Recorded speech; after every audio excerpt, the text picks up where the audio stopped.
Pemerintah Indonesia secara resmi memang tidak memiliki hubungan diplomatik dengan negara Israel. Karenanya, tidak ada kedutaan besar Israel di Indonesia.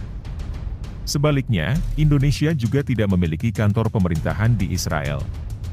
Indonesia tidak pernah mengakui Israel sebagai sebuah negara. Di zaman Presiden Soekarno, saat itu Indonesia tidak mengundang Israel dalam Konferensi Asia Afrika tahun 1955 di Bandung, Jawa Barat. Sikap ini sebagai bentuk dukungan Indonesia kepada perjuangan rakyat Palestina untuk mendapatkan kemerdekaan.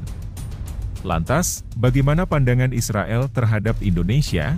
Ternyata menurut pakar pengamat ada satu dan lain hal sehingga Indonesia dan Israel akan seperti ini. Bagaimana kelanjutan beritanya? Setelah ini kita bahas satu persatu.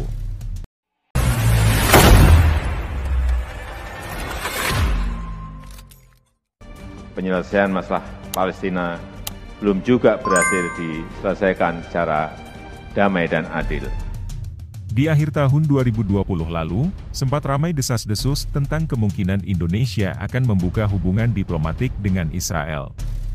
Bahkan disebutkan pemerintahan Presiden Amerika Serikat Donald Trump saat itu, menjanjikan bantuan pembangunan hingga 2 miliar dolar Amerika atau setara 28 triliun rupiah, jika Indonesia mau membuka hubungan diplomatik dengan Israel.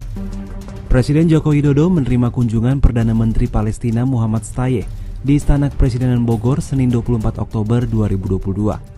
Dalam kesempatan ini Jokowi mengungkapkan dukungan Indonesia pada Palestina untuk menjadi anggota penuh di PBB. Namun, Menteri Luar Negeri Indonesia Retno Marsudi menegaskan, Indonesia tidak berniat untuk membuka hubungan diplomatik resmi dengan Israel. Di mata Israel, Indonesia terasa spesial.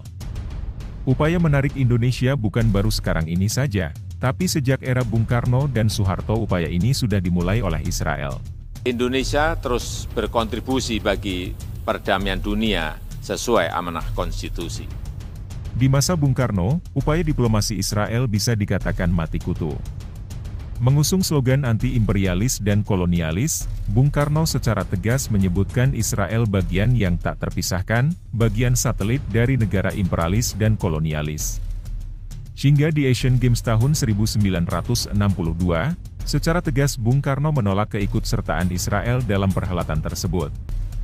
Di zaman Soeharto, meski Indonesia tak punya hubungan diplomatik dengan Israel, namun hubungan gelap terus berlangsung dalam beberapa bidang terutama berkaitan dengan militer. Kenapa Indonesia begitu penting di mata Israel? Jawabannya, Indonesia merupakan negara kepulauan terbesar di dunia dengan sumber alam begitu besar dan jumlah penduduk lebih kurang 280 juta yang menempati ranking 4 dunia, merupakan sebuah potensi yang besar sehingga secara bisnis hal ini sangat menggiurkan. Adapun pada tahun 2030 mendatang Indonesia diprediksi akan menjadi kekuatan ekonomi terbesar pada peringkat 4 dunia.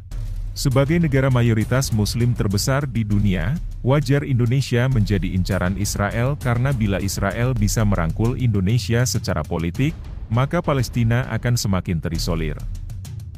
Tak bisa dipungkiri bahwa Indonesia adalah negara yang hingga kini konsisten mendukung kemerdekaan Palestina.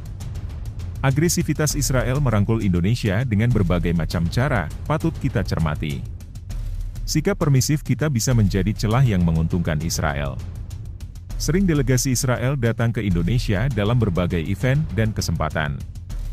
Ini adalah prolog untuk melihat sejauh mana resistensi kita bangsa Indonesia dalam menghadapi momen ini.